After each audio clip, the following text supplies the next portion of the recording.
Do it again.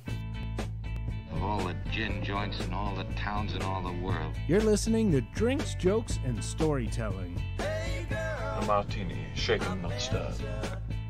Don't try and church it up, son. You can't handle the truth. I am big. The pictures have got small. Your first one's on us. Yay! Welcome to Drinks, Jokes, and Storytelling. I'm your host, Mark Riccadonna, and with me, as always, Richie Byrne. Oh, man, it is good to see you, brother. How are you? You always look surprised when we come in. Hey! I try to do something really filthy right before we get on air. Oh, really? No, yeah. I try to have a lot of energy. I get so excited that when we start. And today's a great day. Yeah, dude. If you don't have energy tonight, you're dead. I mean, we have a hell of a show. Yeah. Before we even get to our guests, though, I got an email. I got an email that a good friend of mine that I went to acting school with was doing a show, and I mean, I guess I can give it away, but he was doing King Lear, and it's going to be a Zoom show. Right. So they're going to be on Zoom doing live theater, which I think's awesome. Very cool. Look, we're quarantined, but we're still going to do theater, and it's for a good cause. And this afternoon, Richie and I hopped on with him so we could get a quick interview in to try to help plug his show, which is tomorrow at 7:30. Thursday. It's Thursday at 7:30. Right. So it will be played. You can still go to the link, but of course, watch Drinks, Jokes, and Storytelling. Then immediately after, go to the link to watch Stacy Keach do King Lear. Yeah, watch us first. We're more important.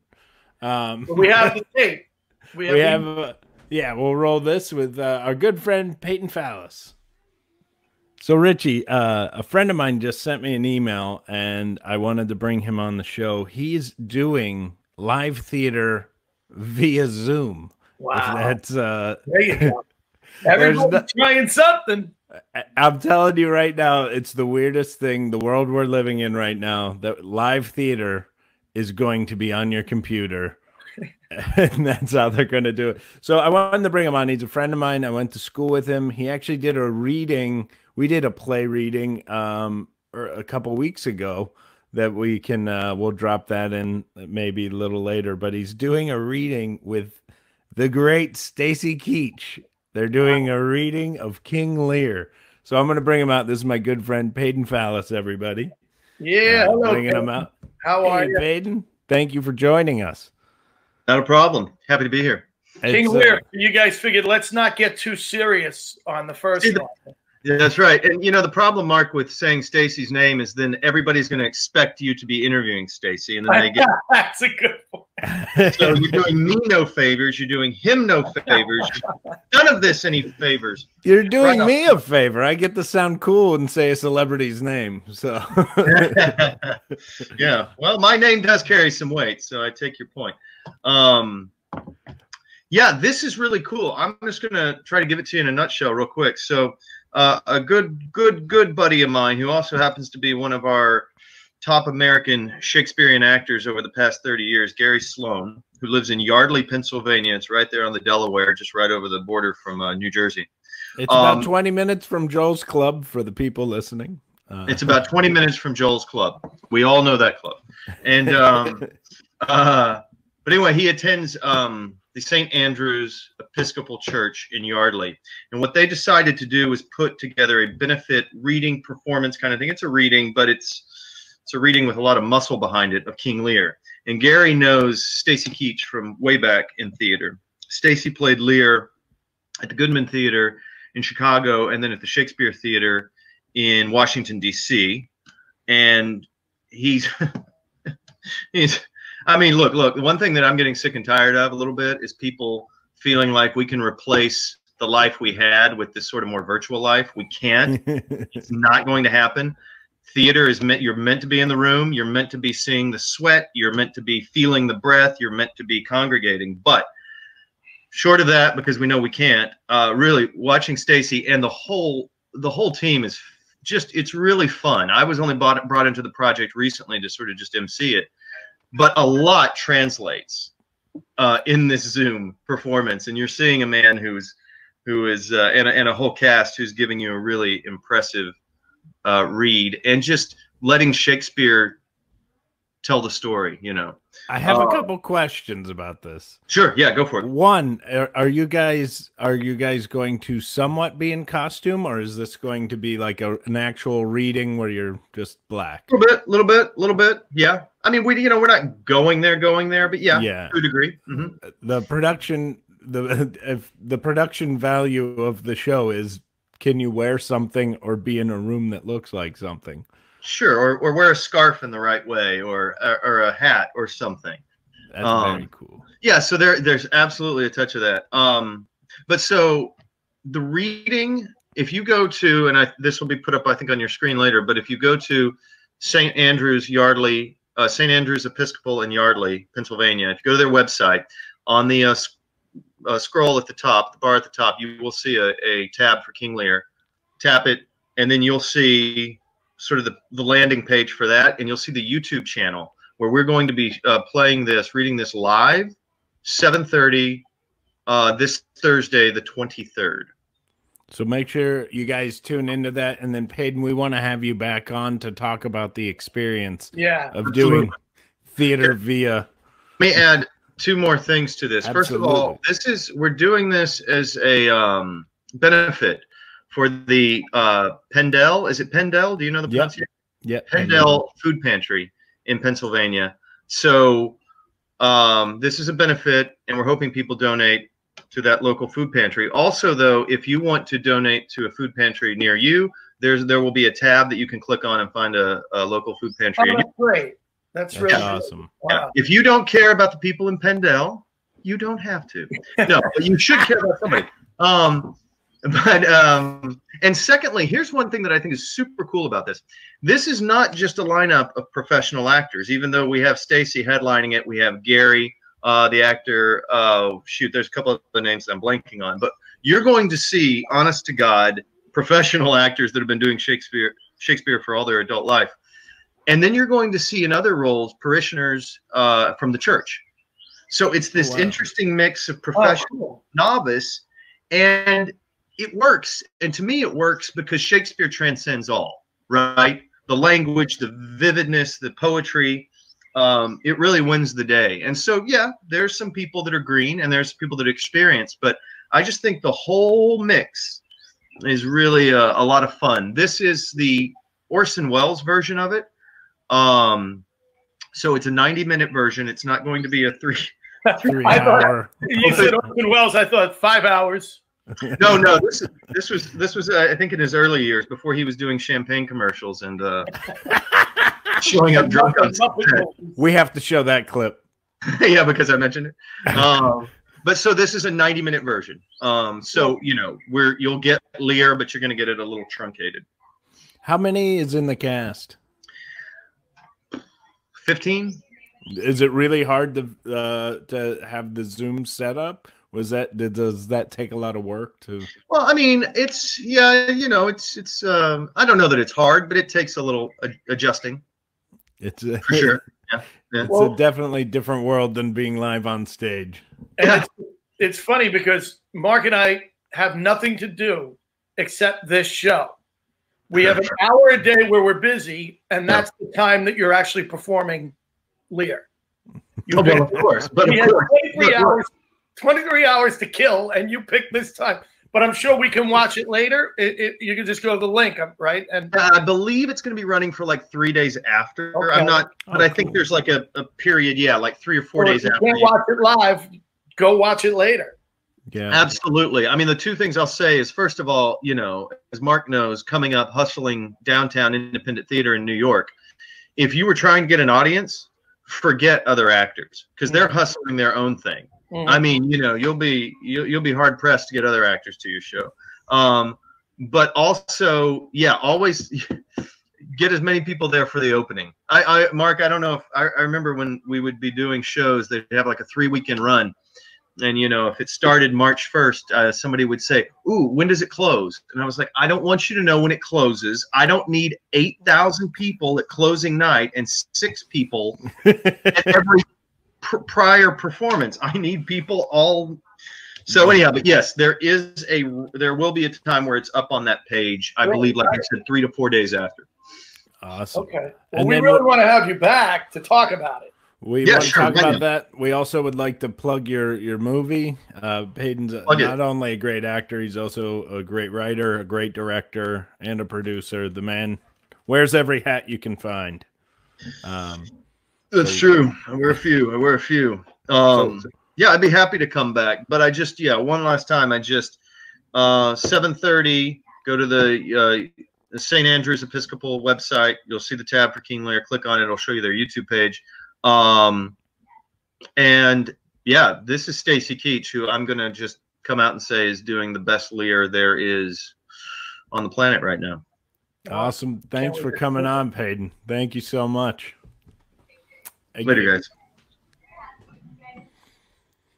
Yeah, that was great having Paden on. It was a lot of fun. He has a great podcast. If you're in the market of looking up podcasts, it's called In the Arena. He interviews amazing working class actors. The guys, they're not the famous ones. They're the working class guys who are making livings out there doing their art. So check that out as well. Cool. All right. I can't hold back any longer. No, it's go time. Our big guest out here. It's time. This is the man. You got to introduce him, man. You're so psyched. I love this man. You know I do. You're acting like a little kid. I love it. I do feel like a little kid. I'm so happy to have this guy on. He's just a consummate professional. He's pretty much had the career we both want to have. Yeah. And I mean, Broadway, television, stand-up, radio. He's done it all. He's written it all. He's just such a tremendous performer and such a great guy, and I love him. I'm so happy. Give it up for Rob Bartlett right here. Come on, how about it? Rob's in the house. Oh, I'm sorry. King Lear, right? That's how King Lear. Yeah. I was in King Lear. Yeah? Yeah, I played Dave. He was a friend of the Earl of Gloucester. All right. Here's the problem. I was so excited to bring you out. And I forgot we were going to show a clip of your stand-up first. Joey, show it. You can show whatever. I mean, well, let's watch it now. You're hosting the show, for Christ's sake. I like to try and have as normal a day before a big show, you know. So I went shopping today. I went to buy a Taylor Swift CD. Not for me. We have a 14-year-old who just discovered masturbation. At least that's what I'm assuming, because we don't actually have a CD player in the bathroom. And are you ever going to get out of there? And the woman behind the counter, young lady, she had, I don't want to appear to be not hip. She had, like, you know, one of those, you know, like a whole NASCAR pileup of studs coming down this ear, and she had like an eyebrow ring, and then she had like a whole shower curtain with the rings going down this ear. She had like a little diamond here, and a nostril, and a little ring on the top lip here, and a little thumbtack on her chin there, and I stared, and I realized that it was rude of me to stare, but it's not every day that you see a grown woman with an entire Home Depot worth of hardware on her head. There you go. I love the thumbtack in the chin. Yeah, well. I love that. I noticed you gave the finger. Of course. You got to subtly give the finger to show your contempt to the audience. How are you, brother? I'm good, Richie. How you doing, man? I'm good. How you holding up under this? Oh, it's great. It's the greatest thing that ever happened in my life. I'm working more now than I did before this happened. It's just I've been teaching classes. I've been doing song parodies. I mean, just whatever I can to just kill the boredom. Yeah. You know? Yeah. Now you live. How many sons? Do you have sons only? Yes, 4 sons. 2 are married. One has a granddaughter who'll be a year old next month. One is living with his girlfriend. They're getting married next year. and one is a rock star who just moved in with his girlfriend, but unfortunately his third national tour was called off because of the virus. So he's in a band called Macscal, Macscal, and I gotta say, I mean, I'm not usually a fan of that type of music, but they're really, really good. Is it very heavy? I'm sorry? Is it heavy metal? What kind? No, it's not heavy metal at all. It's like it's kind of alt rock. It's Cool. got some pop. It's got some emo. It's really good stuff. I mean, Cool, man. they do all check it the out. roles. It's good. Yeah, they got quite a following. I mean, I'm really pissed off because he's doing better in the business than me. So Now I'm one of 4 boys, and Right. my father's their first grandchild was a girl, uh-huh. and my father just was so in love with her. Are you the same way? Like, I'm done. I mean, it's just, Yeah. we FaceTime with her every day, and Yeah. every day it's just, can this kid be smarter or cuter? It just Right. doesn't, and all she has to do is laugh at Papa when he makes the, stupid noises, and I'm done. It's over. She can have whatever she wants. It's yours. It's the greatest. It's the greatest thing ever. yeah.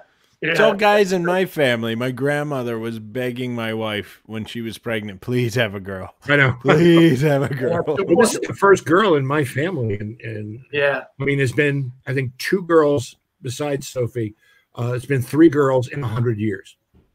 Wow. They're tired of the farts. I They think want so. a woman. We just have very manly sperm, the Bartlett boy. All right, let's talk about this. Okay. I want to talk about your imitations. I'm just going to rattle off a few. Dr. Phil, Mhm. my favorite, Brian Wilson. Oh, yeah. I love your Brian Wilson. Thanks a lot. I really appreciate it. Yeah. I'm Brian Wilson. How you doing? I'm fine. Give us some Dr. I Phil. feel so bad, but I will tell you that Mike Love and the other guys in the band really love it. They were on the show on Imus once, and Mike Love pulled me aside. He said, "Just so you know, we really loved Brian Wilson." And not too long after that, they fired him from his own band. So Did they really? yeah, they fired Brian Wilson How from do his you own fire band. Brian Wilson I from the don't beach? know. I know it's show business, Richie. You know better. It's like firing you from the Bartletts. Believe me, they almost did. Paula Dean. Yeah. I just did a podcast with Paula Dean. She did her COVID-19 quarantine cuisine. Gary Busey. Oh, Gary, it's hard to make fun of Gary Busey because he's so over the top as it is. He's It busy really with helped when I had himself. the fake teeth, as if, it's just, the reason why there's no ozone layer is because of cow farts. And then all those acronyms he's got, it's a fun one to do. Rush Limbaugh, Larry Flint. Larry Flint was one of my favorite characters because he was, a guy in a wheelchair who was paralyzed from the waist down. He was on the show as a guest, and I realized that I could do him. That's my problem. I do impressions of people who can absolutely not help me at all in my career. I do Larry Flint. When's that ever going to come up on Star Search? There's a reason why Rich Little never did Larry Flint. And then I was getting this heat from some of the people on the show. Like Warner Wolf got so angry at me because I was making fun of a paraplegic, and I said, Warner, he's a pornographer. He's not a veteran. He sells magazines with pictures of naked women with bats in their ass. Why are you so worried about this guy? Anyway.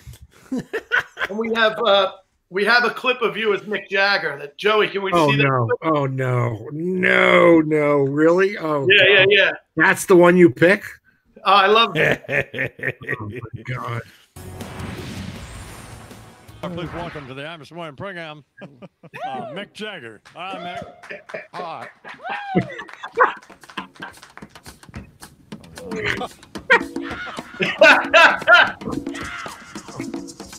It lost a little something on the radio.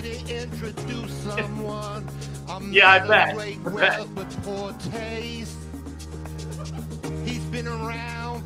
40 years, about 15 of them are total waste. Don't remember much of the 70s due to alcohol and cocaine. Though he's since cleaned up his act, I don't feel well, he always complained. We believe you know his evil name. We lost it. Starting with the Facebook feeds. I don't know why. You know, and the best part was like towards the end of it, because, you know, I'm obviously so in shape. I was so winded by the time we got to the end of that song. I could hardly get the lyrics out. You know, well, that's what got me about seeing Mick Jagger in concert, was that you couldn't believe the man was like, when I saw him, he was like 70, and he was running around like a 14-year-old. And yeah, but you know, you're Mick Jagger. You get your blood changed with a 20-year-old every day. I mean, come on. It's a modern day vampire situation. Yeah. We start the show off, and we didn't, with a drink, a joke, and a story. Right. Obviously, the stories we just go into. But did you come prepared? Do you have a drink, my friend? I actually have a little mezcal margarita. Nice. Very nice. I'm just chilling with a red wine tonight. I'm trying to take it easy. You're taking it easy tonight. I am hitting the stateside Urban Craft vodka. Very nice. It is, it's the federal distillery. Yeah, it's really good. So they distill it 7 times, which is like the big thing now, is how many times you distill your vodka. But they actually have the stuff that's in Gatorade. Electrolytes. They filter it in. So it's healthy. I'm basically fighting a hangover while I'm getting drunk. There you go. It's a beautiful thing. I worked with Mark on New Year's Eve, Rob, this year, and before we went out, we had to get Pedialyte because Mark insisted that we drink like we were 90. You gotta rehydrate, boys. That's the key to not getting sick. That's the key to waking up in the morning with fewer than 4 heads. Now you were on Imus since 1987, is that right? 31 years all total. From you went right to the end with him. Yeah, I mean, I started when he was still at NBC. The last year he was at NBC, and then how did you get it? How'd you get on Imus? What was your? I was doing a gig one night with Mark Sheff. Writer who used to do. He came up with this idea of doing a live dating game thing, and worked forever with that thing. It had a board and a wheel and just traveled with that. And he was Imus's producer at the time, and I had been going on Soupy sales every once in a while to promote gigs. I used to open for Soupy. I started working with him at the Bottom Line. He did a thing called Did You Hear the One About, which is an evening of jokes.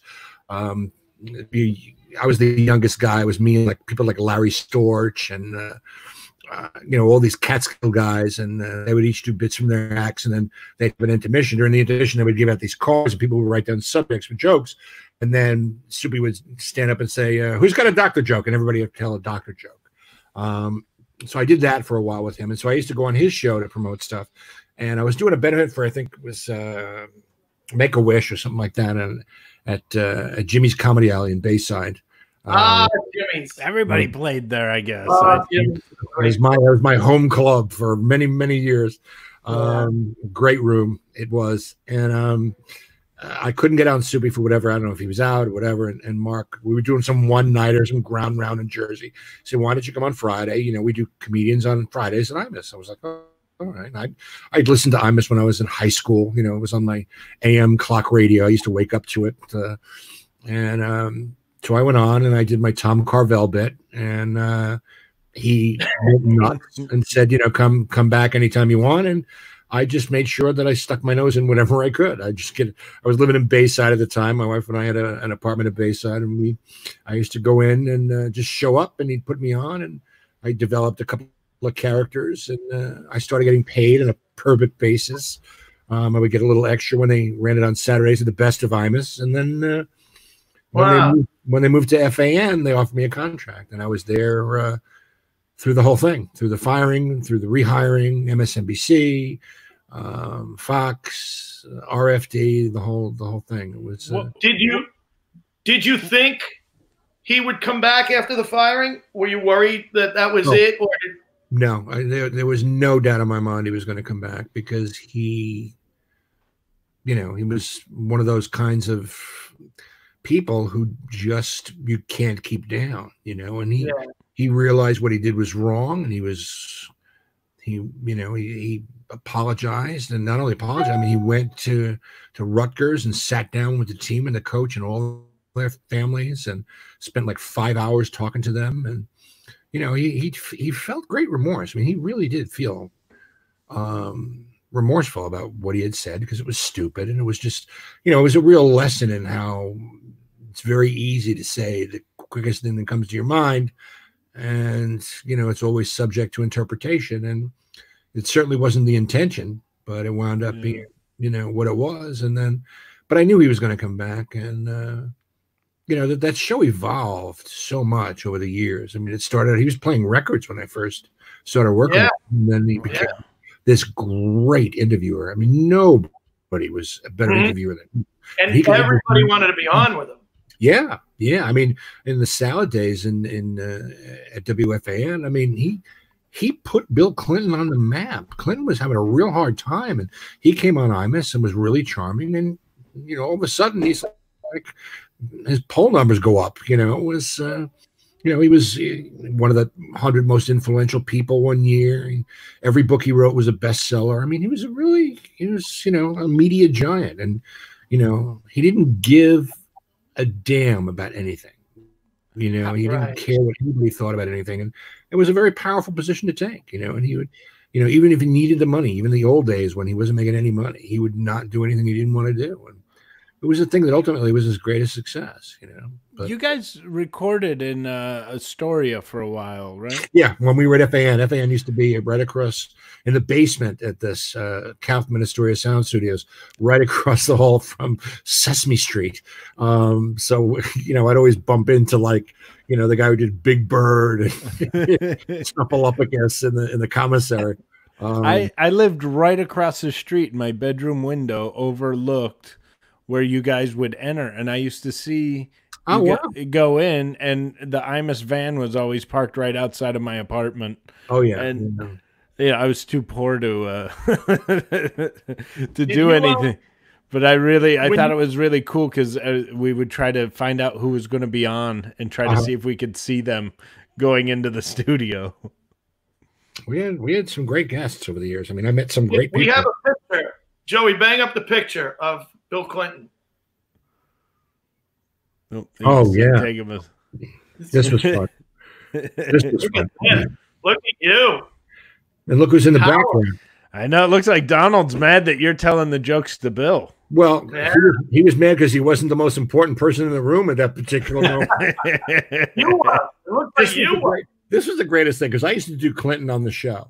I do Bubba, and I would do song parodies, whatnot, Bubba, and I would do him, and I was very, very unflattering. I was just always like going after going after the women and all that, and all the pieces that I wrote. And he showed up at this. It was like a secret guest at this PAL fundraiser that I was doing, and I used to do their auctions for them, because I learned how to really shame people into bidding high on stuff. I once got $250,000 for a foursome with Michael Jordan. This is like in the salad days of when Wall Street guys were making, printing money. The idea was that the two guys would bid against each other, and I would, make it an ego thing. Are you going to let him get away with that? And it was like back and forth. And then I would get it to the point where they were both so frenzied, I would turn to whoever had offered the item that they were auctioning off and say, "Do you think we could have two of these?" And they would always say, "Yeah." And then you would just get both these. Get it, and you would double the profit. So Trump had that night a foursome with him at one of his golf clubs, and I did the same thing. I worked the two of them back and forth, and I turned to him. I said, "Mr. Trump, would it be okay if we had two of these?" And the look on his face was like, "You son of a bitch." He was not happy that I had squeezed another foursome out of him. And the two winners were Mike Pence and Nancy Pelosi, which they actually wound up playing together. It was the weirdest thing. They auctioned off one of the other foursomes and they played together. But Clinton he had no idea who I was. And so I introduced him and he shows, he addresses the crowd, goes nuts, of course. This is the most charming guy on the planet, by the way. This guy is just, I don't care who you are, within 2 seconds, you are willing to, run through a brick wall for this guy. Right. It's the most uncanny thing ever. And he puts his arm around me. He says, I want to thank you for all you do. You guys, the PAL, you give people a place to, these young kids to show. He had no idea that I had nothing to do with the PAL. It was just this, this stupid comedian. Just take the compliment. I was nodding, he says, it's really great what you do. And Trump was behind. He saw that they were taking pictures. And Trump came up behind trying to get his face in the picture. But my favorite thing is it's like, what's wrong? One of these things is not like the other. It's me and two presidents. And they're both at the same time. Yeah. I mean, it was just, I learned a lot about ties that evening. Well, back in '98, I did a benefit for the Valerie Fund, and they honored Jim Fossil, who was the head coach of the New York Giants at the time, and it was a roast, and they had all these famous coaches and managers and players on the roast on the dais, and they hired a comic, and I was the comic. Great. And Trump was in the audience. Trump came to show support, and he was with Melania, who he had just started dating. And she was just about as gorgeous could be. I mean, she was just, and every coach and every player that got up had to make a joke about, I wish I had that kind of money. Like they were, I thought it was so mean. Like we're killing them. Our paths crossed a number of times, just really strange reasons. I actually was.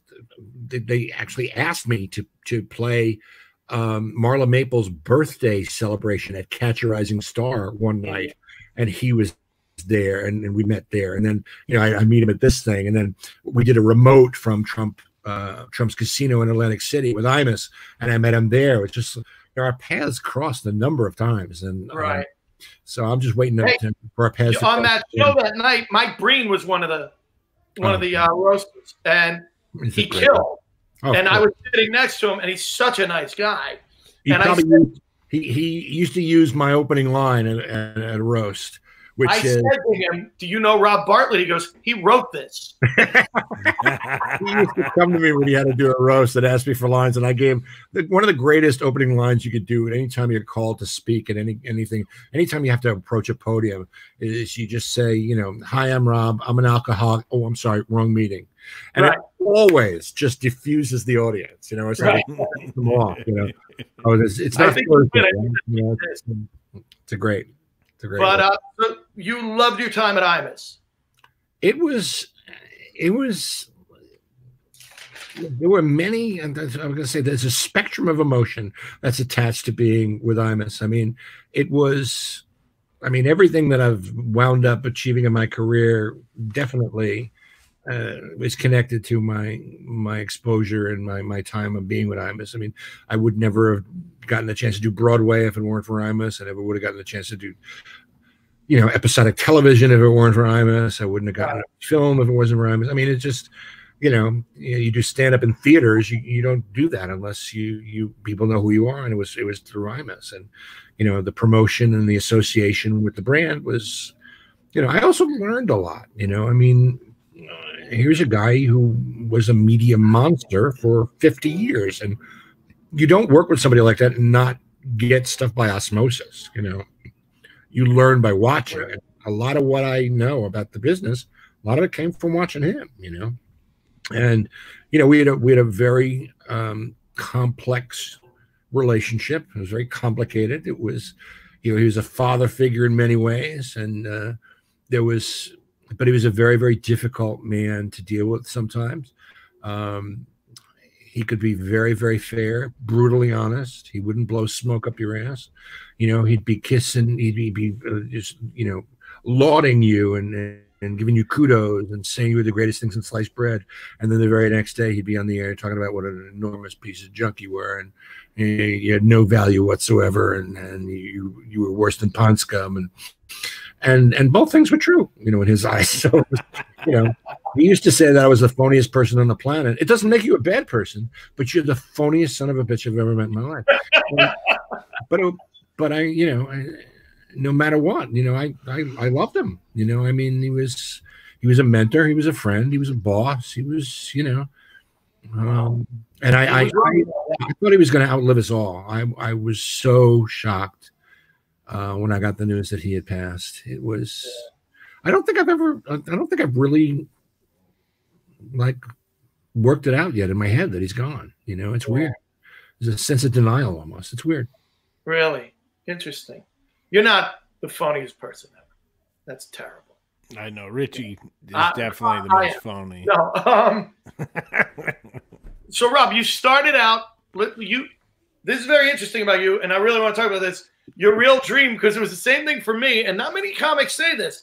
I got into comedy trying to springboard into acting. Right. And I heard you in an interview say the same thing, and I've never heard anybody else say that. And it's the funniest thing because it's the stupidest thing you can do. Well, yes and no, because I mean, when I started, it was right around the time with Steve Martin and Robin Williams and the big comedy boom, and these were guys who were turning their stand-up acts into film and TV opportunities. And so I thought that's the quickest way, because I was trained as an actor. I always did theater when I was a kid, and I was a theater minor only because I didn't have a major at the college I went to, and I'd always wanted to be an actor, and I thought, this is probably the quickest way of getting there. And it took me almost 20 years of doing stand-up to get to the point where I actually was a legitimate actor. But but I thought that was the path to take at the time, and it's weird because you get kind of a mixed reaction from casting people and producers.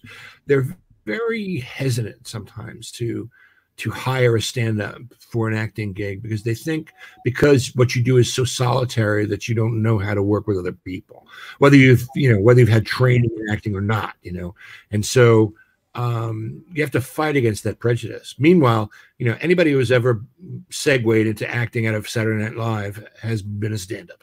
It's Eddie Murphy, perfect example. He was a stand-up and became, a star, a huge star as an actor because Jim Carrey.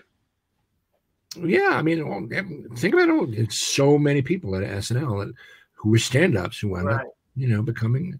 Now you were in an improv group with Eddie Murphy back in the day. Yeah. We started together at a club on Long Island called Richard M. Dixon's White House Inn. It was run by the guy who used to. He was a Nixon lookalike, and he had quite a career in the late 60s imitating Nixon. And then Watergate hit, and his career went in the toilet. That's right, Richard. And so he opened the Showcase Room, in Massapequa, which was, the town that I lived in, and so it was kind of serendipitous. And that's where I met Eddie, and we became fast friends. And Bob Nelson was another friend, and the three of us decided that we liked working together.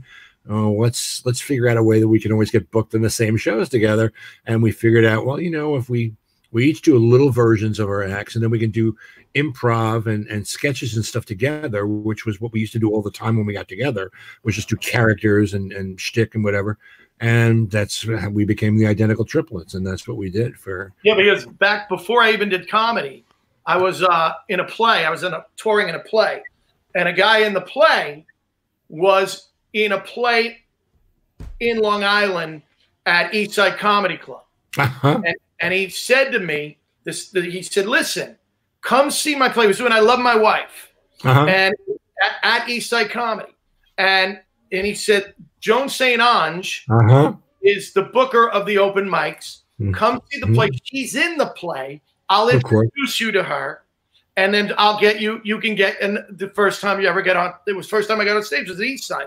Wow. But I went to see the play, and after the play, I'm sitting with the guy, and some improv show breaks out, and there's a guy on stage who's just amazing. And I turn the actor, and I go, "Who's that guy?" And he goes, "Oh, that's Rob Bartlett," and it was you. And he said he was in an improv group with Eddie Murphy and Bob Nelson, and I'm like, this guy is so goddamn funny, and I've never forgotten you. That had to be 1987, 1988, and I was like, who is this Rob Bartlett? You were just amazing in that improv group. Yeah, that's what I get all the time. Who is this Rob Bartlett? That's the problem. I keep getting that a lot. Who is this Rob Bartlett? Because, that's the history of a show business career. It's like, who is Rob Bartlett? Then it's get me Rob Bartlett. Then it's get me a Rob Bartlett type. Then it's get me a young Rob Bartlett. And then it's who is Rob Bartlett? It's just but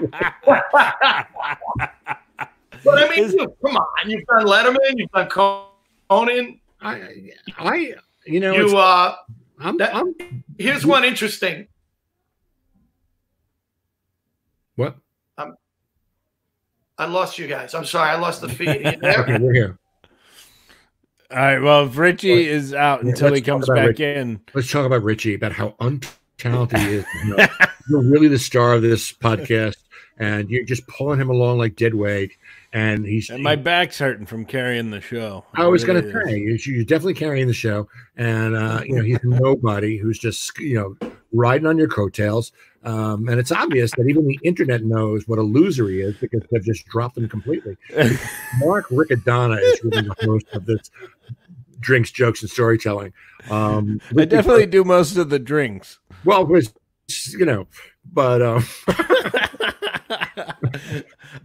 do you know the Abe Vigoda story that there was a thing in the papers? I'm back.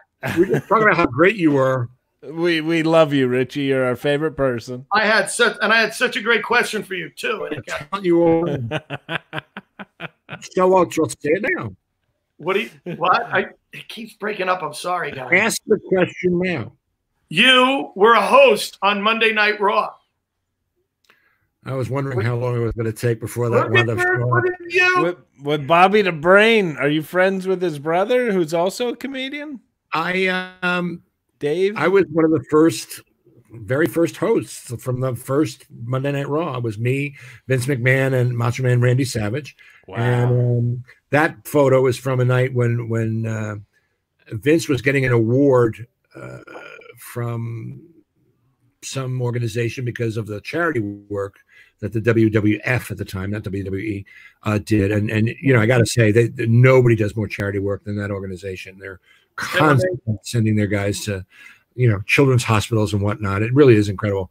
And that was one of the nights that we weren't at the Manhattan Center. We were at the Mid-Hudson Civic Center. It was a hockey rink in Poughkeepsie.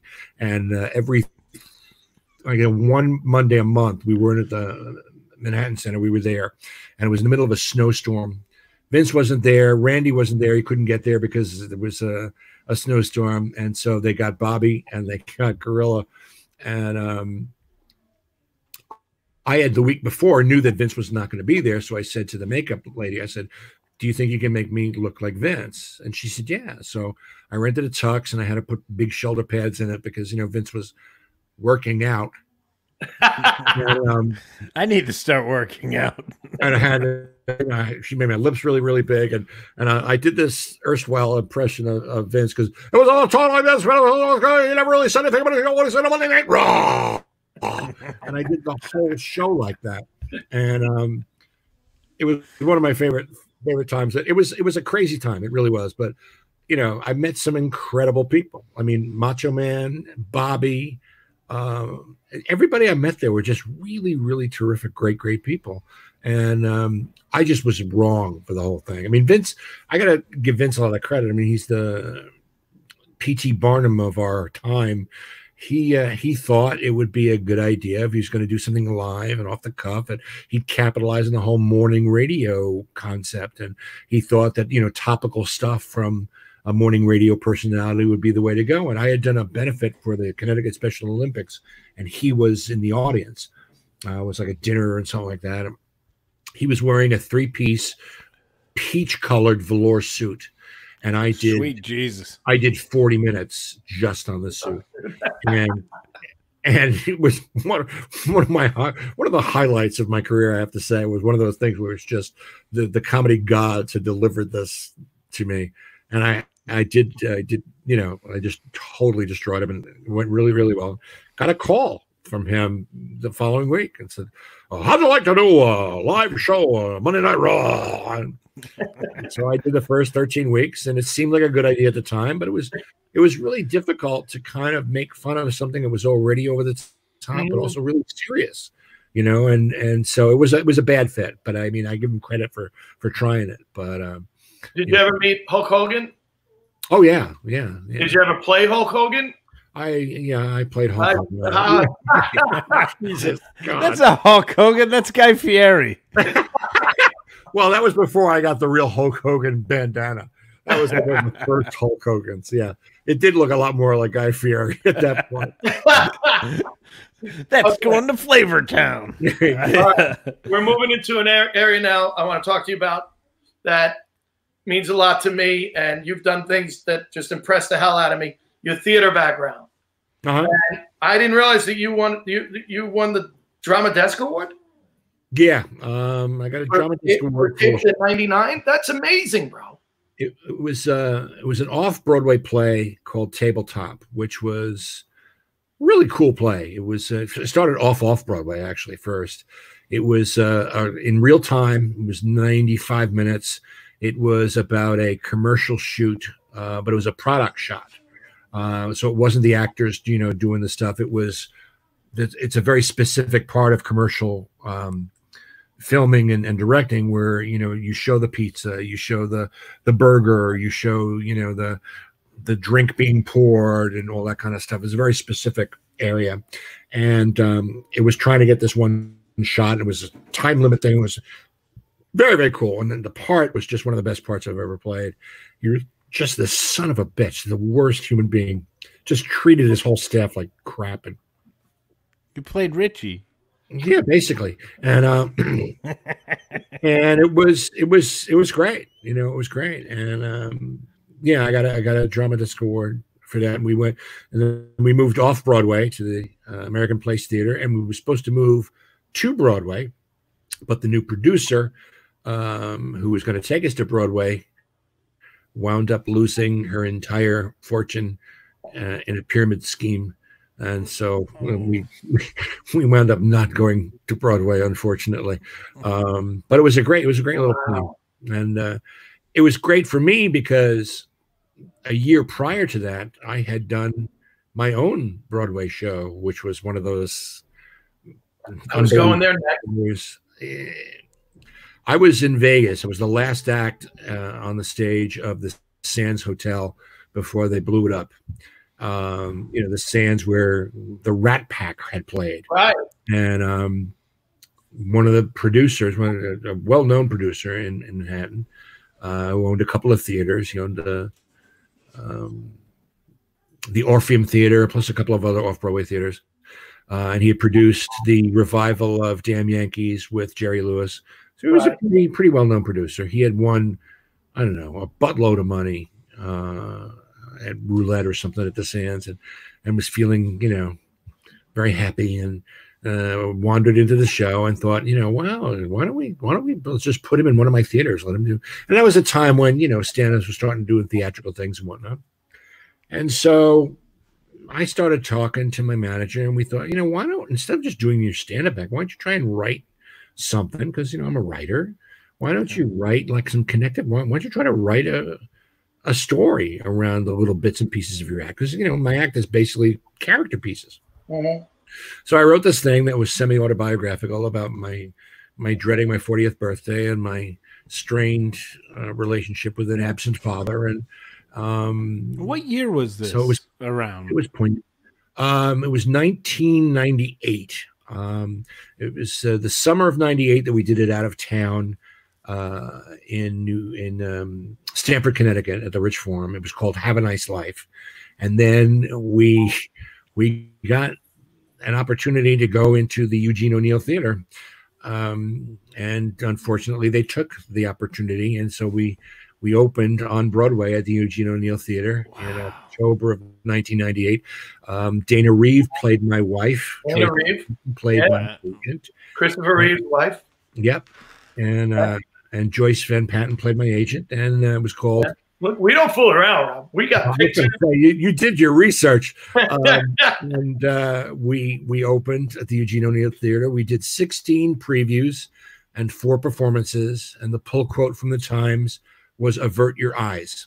So it's not exactly the thing you want to hang from the marquee to try to get people tickets. So nowadays you would use that as anti. Yeah, now it'd be like, absolutely, put that up. You wrote a play and got to star in it on Broadway. I don't give a shit what anybody. Well, I mean, it's you got to, I got to say, I'm one of the luckiest people on the planet. I mean, I have no. I'm very grateful for the career that I've had. I mean, I've done a lot of stuff. I mean, I have to tell you, I think Richie would agree with me. I would cut my left arm off to have your career. I absolutely adore the path you take, and you're a true artist, man. It's it's just, you're a rare breed. There's not a lot of us out there that do it for the love of art. It's you just got to stick with it. It's not giving up. Had I really given up, I really wanted to give up after More to Love closed, because it was a public humiliation. I mean, just the papers were just awful. And then it continued. It just and of course, Imus ran with it for months. And, even the last year we were on the show together, he would bring it up, Did he put money into the show? Yes, he did. Which, he would remind me of just about every week. Anytime I would open in another show, he'd send flowers and the card would say, "Where's the effing money?" So, well, but I wound up falling into this other thing where it was a City Center Encore's production of Golden Boy that was being directed by the guy who directed Chicago, the musical. And it was the guy who cast More to Love suggested me, to Walter Bobby and said, why don't you look at him? And I auditioned. I got this small part. I was the manager of the fighter, and what year was that? In the theater. That was 99, I guess. I saw that. It was right when I moved to New York City. Yeah, and it was funny because there was a moment in the show, and it's a great thing. It's a 2-week process from the time you're cast to the time you do your last show. It's literally 2 weeks, and you do, I think, 6 performances, and it's done supposedly in concert. You're supposed to still have your book, and you don't have to learn your lines, but there's choreography and there's music, and eventually they become almost full-on productions now. But they do musicals that would normally not have gotten a revival. But Chicago the Musical came out of that. And the whole idea of having the orchestra on stage, that's all a City Center Encore's thing. And so Walter said, there was a moment where they had to cover some time for a scene change. And they had it was Eddie Satin, the bad guy in the show. It was his apartment. And they were lowering these amazing silk curtains, like 40-foot silk curtains from the rafters. And Walter said, can you just ad-lib something, as you're coming out when you're going through the curtains, just so we have something there so it doesn't seem so awkward. I said, yeah. Of course, he says this right before the first performance. Oh, really? Wow. So I walk out and I walk through and the curtain comes down and I take it. And I had figured in my backstory that this guy who was the fight manager had come from the garment district. And so I took the fabric and I went, would you look at this verkackte schmatte? And Walter thought that was the greatest thing since sliced bread. Well, fast forward like another 6 months, I'm having lunch with Joyce Van Patten, and Walter is in the room. And so he comes over. He knew Joyce, and the 3 of us are eating lunch. And 2 days later, I get a phone call from a manager. He said, Walter Bobby would like you to audition for Chicago. I said, what? He said, Brad Garrett was supposed to play Amos, Mr. Cellophane, but he got the Jackie Gleason television movie, the TV movie. And so he had to bail out 2 weeks before he's supposed to go on. So they need somebody in a hurry. And I guess I was fresh in Walter's mind from the lunch. So he said, well, why don't you have Rob go down and see the matinee this Wednesday? And then when he's done, go up on stage and sing Mr. Cellophane for the musical director, Bob Billig. So I see the matinee. My wife and I had seen Chicago and just was blown away by it. And I thought, wow, that that Amos Hart, that Mr. Cellophane, that's a character I would, give my left one to play. And so after the matinee is over, Bob Billy comes to the apron of the stage and goes, come on up. And I go up on stage and I sing Cellophane. And, I thought, well, that was an experience I think I'll never going to forget. I actually got to be on a Broadway stage and sing a song. And I thought that was it. And then I'm in the car driving them back to Long Island, and my phone rings, and it's my manager, Gary. He said, they're offering you the part. And that was about a year after Tabletop. And it was, so I was back in, business, and that's what I mean. It's about sticking with it and persisting, because had I given up, who knows what's going to happen. You have to leave yourself open to the universe, leave yourself open to what's there, because you know what? You hang on long enough, eventually it's going to come your way, Yeah. I mean, open up. Amos Hart, Chicago. Mr. Mushnick, Little Shop. Speed and the Odd Couple. Yeah. That was great. Lane and Matthew Broderick and Brad Garrett. Yeah. That was kind of a weird thing that he was in that show too, because it was like, I got to thank you. I said, why? I said, because of you, I'm actually doing this now. Here. Another one that we need to talk about, Herman and Sweet Charity with Christina Applegate. Oh. A good friend of I remember that. A good friend of mine who's going to be our guest on Thursday is Janine Lamanna. Janine, I love Janine. On Thursdays we do Showbiz Thursday on the show. Oh, that's great. We don't want to do comics every day, so Janine, she actually is probably watching right now, and last night I was on the phone with her. And somehow I said, she goes, who's your guest tomorrow? And I go, Rob Bartlett. She goes, Rob Bartlett. Oh my! And I go, how did I not put that together? She's one of my dearest friends. She's a sweetheart and mega talented. I mean, incredible talent. She was, and her dressing room was next to mine. At the, I think it was the same theater we did How to Succeed at. It was the guy who did the caricatures on Broadway. I can't remember anybody's name anymore. No, me neither. The Hirschfeld Theater. And Hirschfeld, right? Yeah, and we became fast friends. She's just a dear, just a sweetie. She's one of those people who you don't see like for months and months and months, and then you see her and it's like you just saw her the night before. She and I did Grease together, and she was Rizzo and I was Kaneki. Oh, how great! Yeah, back in like 3 years ago, and she was amazing in Sweet Charity. I mean, amazing. Yeah, well, she's going to be on our show on Thursday. And I'll have to watch. And one more we want to talk about. I saw you in this. How to Succeed in Business, and we have a clip. Joey, can we see the clip?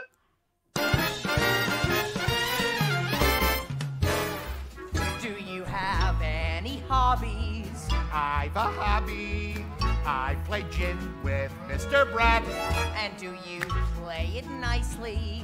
Play it nicely. Still, he blitzes me in every game like that. Why? 'Cause I play it the company way. Executive policy is by me, okay. How can you get anywhere? Junior, have no fear. Whoever the company fires, I will still be here. You will still be Year after year after fiscal. Never take a risk all year. How about that? That is awesome. That was a pretty cool experience. I played Twimblewomper in college. Isn't that a great part? I mean, it's so much fun because you get to do two great songs and you're done. And you sleep for like an hour and a half between the two characters. Yeah, there's nothing you have to do once you change. You just I know. Yeah, and you were wonderful. As a matter of fact, I went to a matinee and I knew the stage manager, and I said, can I go see Rob? I want to go say hi to Rob. And he's like, I don't want to bother him. I'm like, oh, he wouldn't care, but he didn't want to bother me. I wish he let you in. It would be great to see you. Yeah. And Daniel Radcliffe was great. And the whole cast was great.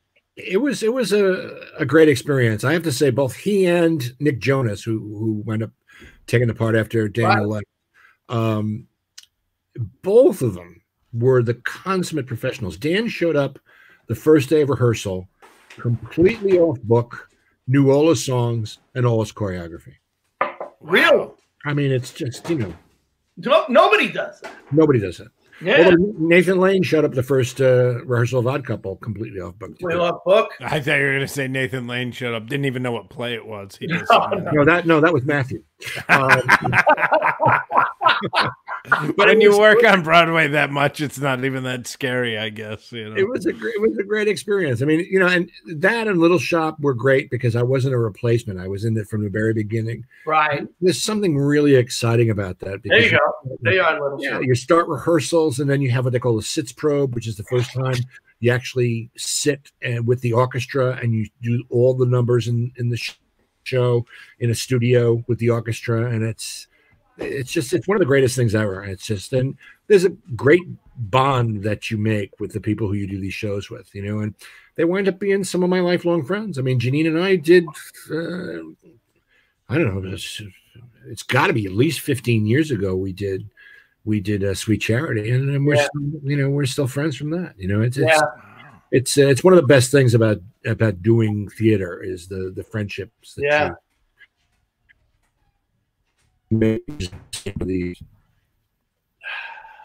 so much fun.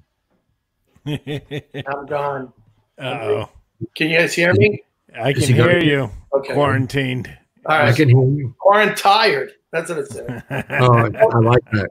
And during all of this, you're doing Imus. Well, that was the crazy thing, was the fact that, when I first started, I would go in after the show was over and do just the character bits that I had written. They were just, recorded bits. Okay. But then when we moved over to MSNBC, he decided it would be much better, instead of just playing these bits on tape while he was sitting around pretending to like it while he was listening to it, that we could do them live. And so I started going in live a couple days a week. And at that time, MSNBC was broadcasting out of Secaucus, New Jersey. And so I would have to be in the makeup chair at 5 a.m. because the show started at 6. Because, we did full on makeup. We did prosthetics. When I did Dr. Phil, there was a bald cap, So I'd have to leave my house in Long Island like at 4. And then I'd show up at 5. I'd get into makeup. I'd do the show. And then the show would be over at 10. And then, get out of makeup and costume, whatever. And you kind of decompress a little bit. And then one summer, it was the summer I was rehearsing Odd Couple, I'd have to drive back into the city to do rehearsal of the Odd Couple on a rehearsal studio on 42nd Street. And then Neil Simon, who was at every rehearsal for the Odd Couple, which was just one of those, was just one of the greatest things ever. Like, to be in the same room with this guy, it was like, the Beatles of theatrical comedy. It was amazing. And he asked if I would mind filling in for the guy who was playing Herman in Sweet Charity, because he had taken ill and they had gotten Wayne Knight, Newman from Seinfeld, was coming in, but not until September. So they needed somebody to fill in for the summer.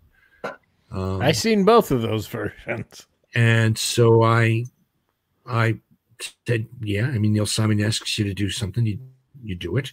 And so after I would do a rehearsal with Nathan and Matthew, I would go over to the Hirschfeld Theater and I would get ready to do Sweet Charity with Christina Applegate, and then I'd get out about midnight and then drive back home and get home around 1:30 and nap, and then get back in the car at 4 and drive to Secaucus. If that didn't kill me, nothing will. I couldn't. You live the life that every single person at the American Academy of Dramatic Arts dream of. Yeah, I mean, I do not have anything bad to say about having to do that kind of stuff, because there is nothing like being on a stage with a cast of people and an orchestra and an audience. I mean, it's just, theater is. There's something about it that there's a reason why so many people dedicate their lives to it and sacrifice so much for it and put themselves through such unbelievably soul crushing. I was just telling somebody tonight about an audition I had once. It was an equity open audition. It was before I'd even done anything. I was still doing stand-up, still working as a janitor in New York City. And it was for some new play. Some guy had written this drama, and the scene was a father who was standing over the crib of his dead baby. And it was this monologue. And so I worked on this for weeks, and I had it down to a science, and I felt really confident in what I was going to do. So I show up at Equity and go into the audition, and I walk in just as lunch gets there. So everybody on the other side of the table is like going through the bag and picking out their salads and their sandwiches. And they're going, no, go ahead. We're paying attention. Is that your pickle?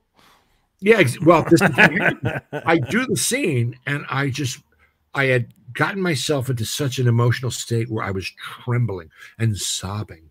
And the scene was over, and my head was down. I hear, fabulous. And I look up and I go, thank you. And he goes, no, I meant a sandwich. He could not have just let you have that.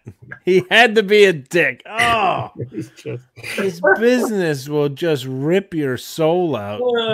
But you got to keep going. You know, I was telling somebody, I think I was telling you guys before we went on about I was telling you, Mark, about a gig I did when I was doing a one-man thing at Club 1407 in Manhattan. There was a show where half the audience was deaf, and they had a sign language interpreter. And so every time I would do, a piece or a line for my act, I'd get a laugh, and then there'd be this pause while the sign language interpreter would finish what I had said, and then I would get a laugh from the deaf half of the audience. And after the show was over, they were all lined up. The deaf people were all lined up to get the autograph of the interpreter because they thought he was the real act, and I was the hearing part. Now, it's the equivalent of asking for an autograph to an actor because the writing was so good. Right, exactly. The costume. In the middle of all of that, you're doing TV like crazy. Well, that was something that came out of Tabletop initially. I mean, the guy who was the set designer for Tabletop. And initially, when we first did it at the Dance Theater Workshop, we did it in their scene shop. So it really looked like a set of a commercial. Where you would do a real commercial, a product shot. And then when we moved to the American Place Theater, we went from off to off Broadway, we had to recreate that on the stage. And so the set designer was the same guy who was the designer for the Law and Order franchise. Oh, wow. And so they came to see the show and saw me, and I wound up getting an audition out of that. And I played a really sleazy defense attorney for 5 episodes, Milton Schoenfeld. I actually got to represent the Fonz. He was the best client I got to represent. Henry Winkler. I was going to bring him up earlier when you were talking about like doing a show and it's a disaster. Henry Winkler actually came and spoke to our school when I was still in school, and I did a play that he did on Broadway called 40 Seconds to Broadway. Oh, right. And I asked him about it, and he goes, it's the funniest thing. It was opening night, and the show went on, and I knew it was a disaster. But as I was putting my hands in the sink to take the water to my face to take the makeup off, they already removed the sink. I got to say, he was one of the best people. I've noticed that the bigger they are, the best people they are. That's the way comedy is, right? Look at me. I know, it's such a dick and not funny. A legend. No, I mean, when I did Elementary, one of the episodes we did was with Johnny Lee Miller directed. Mm-hmm. And so the scene we were doing was at a gravesite, and it was supposed to be a dream sequence. He was having a dream. Sherlock was having a dream in his deprivation tank.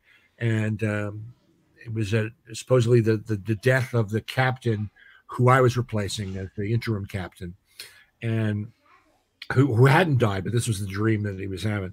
And he said something along the lines of, I'm just annoyed that you're here because usually it's a scary clown with an axe. And of course, there's a scary clown with an axe at the end of the scene. And so we do the scene. And, you know, I've never been in a scene with somebody who's actually directing at the same time, which is a really interesting thing. And then we did 2 or 3 takes of it. And then he says to me, he says, do one for you. Do something that you want to do. Do a take that you would like to do. Wow. You know, is there any way you want to do it? It was like, oh, okay. And so I did one, and I did a little something different with the way that I reacted to him. You know, my character, Captain Dwyer, was a, you know, real by the book, bare bones guy and no tolerance or patience for anything or anybody. And I just gave him a little bit of an incredulous look like, you're nuts. And that was the take they wound up using. So wow. It just seems like that when you're with people who are, you know, really, really big, there's no insecurity they allow you to create. Yeah. I mean, they have the mentality if they want what they're doing to be the best that it can be. And so they're open to believing that you're there for a reason. And so they're going to give you the credit and the opportunity to make it as good as you can make it, you know? A lot of fun. I mean, Elementary, Law and Order, Ugly Betty, The Good Wife. Yeah. I mean, The Good Wife was great. She's amazing. She is one of the nicest people on the planet and very, very giving, you know, very, and she's done everything. She was in ER. She was in a movie with Alan Arkin, and I had to ask her. Alan Arkin is one of my heroes. I think The In-Laws is the single funniest movie not directed by Mel Brooks on the planet. And and she was talking about, you know, being, you know, on a movie set with him and just how incredible he is. And but Juliana was just could not be nicer, you know. It's why you go into this. It's what you hope for when you go into this business. Yeah, you know, you hope that it's going to be that good. You know. Yeah, and are you still doing your radio show? I'm doing a podcast, the Rob Bartlett Radio Comedy Hour, and I've been doing it intermittently. We started out where we were doing it live with the whole cast. It was supposed to be kind of like Saturday Night Live meets like the Jack Benny show, where they would have people do a live show standing in front of microphones, doing characters with sound effects and music and all that. And it wound up, you know, eventually becoming, we were sitting in a radio studio doing it there, you know, with no audience. And now it's me in my kitchen. Just me. So, well, because I auditioned for that. We did a show together. Oh, that's right. Yeah. I completely forgot about that. I had such a great day with you. I'll never forget. It was really a highlight of my career because you guys tracked me down. Gary had to find me. Yeah. And I went to Queens, and we did the show, and I walked out of there, and I thought, man, I nailed that. You did. And then you told me no.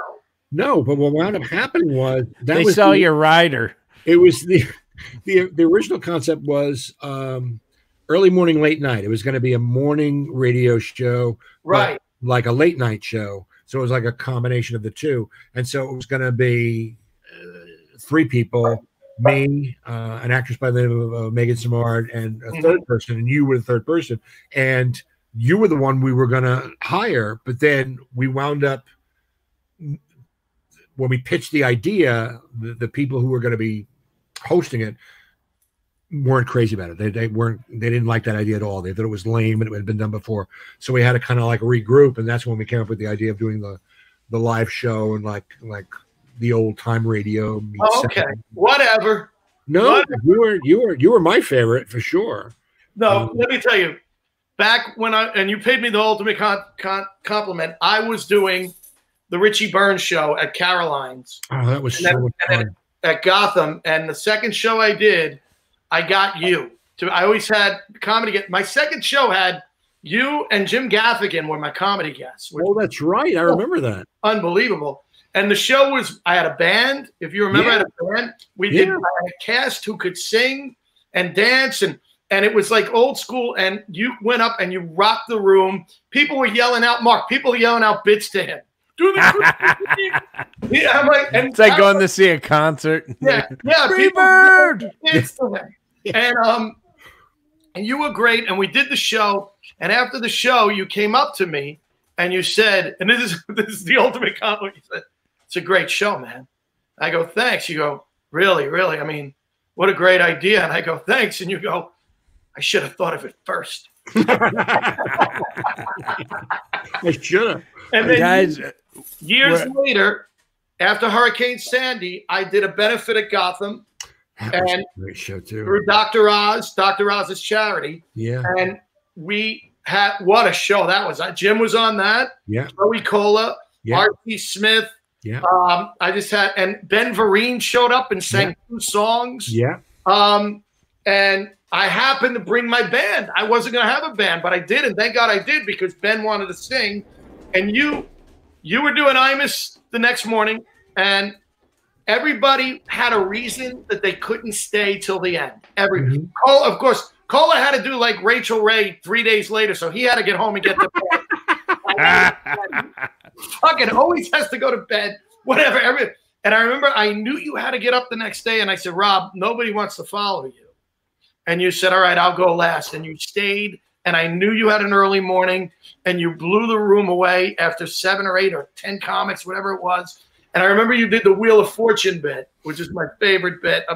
Wheel of Fortune in Iraq or Iran or whatever. The Wheel of Jordan, yeah. Wheel of Jordan. And I remember Dr. Oz's wife, Lisa, she couldn't breathe, Mark. He's doing the bit, and she is hunched over and she said to me, I've been living with this man. His family's from Turkey. That's every holiday I've ever been on. That's funny. Guys, we're at an hour 15. I know. Well, so what I'd like to do is we obviously, Rob, we want to have you back whenever you want to come back. Great. I love it. I mean, Rob, we usually do 45 minutes. We're a half hour over because of you.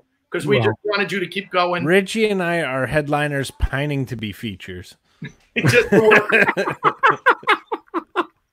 What's the least we can do and still get paid? That's all we care about. Exactly.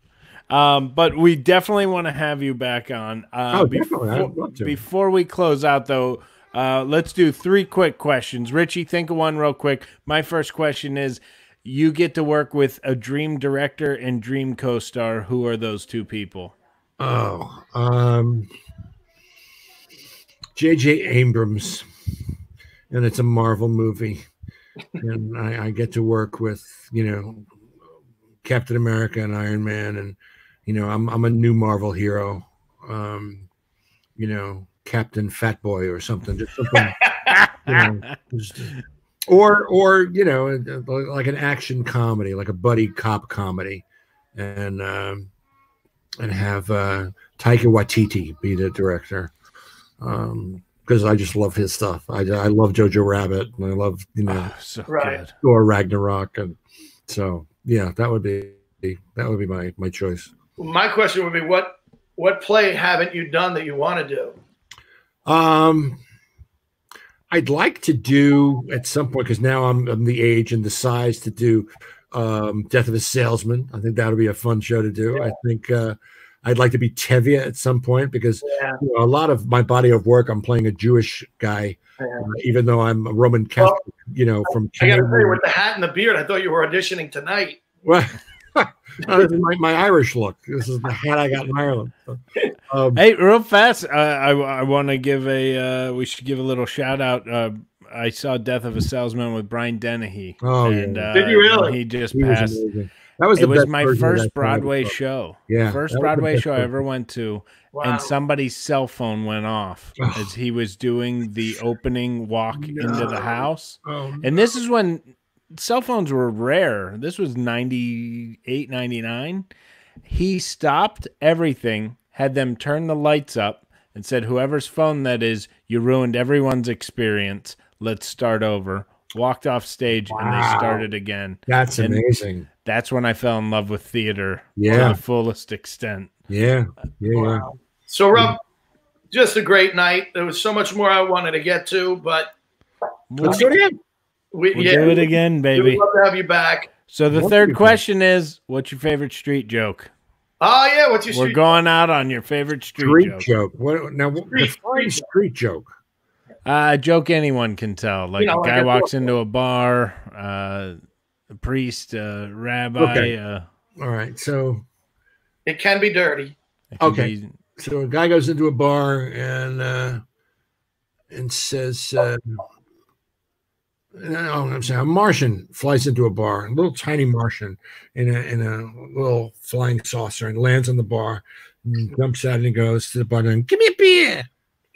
And the bartender gives him a beer, and the Martian drinks the whole thing down and runs the other end of the bar. There's a big burly biker at the end of the bar, and the Martian stares right in the biker's face and goes, and then runs back to the other end of the bar and says to the bartender, "Give me another beer." And the bartender says, "All right," gives him another beer.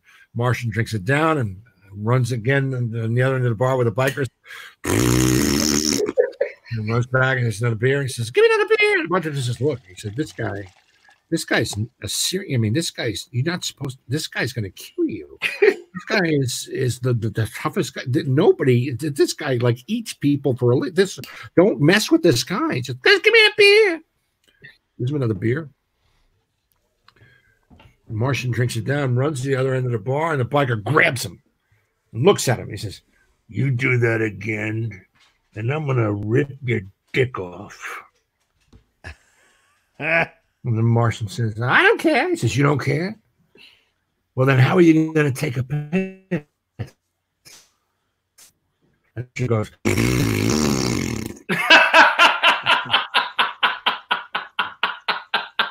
Folks, that's Drinks, Jokes, and Storytelling.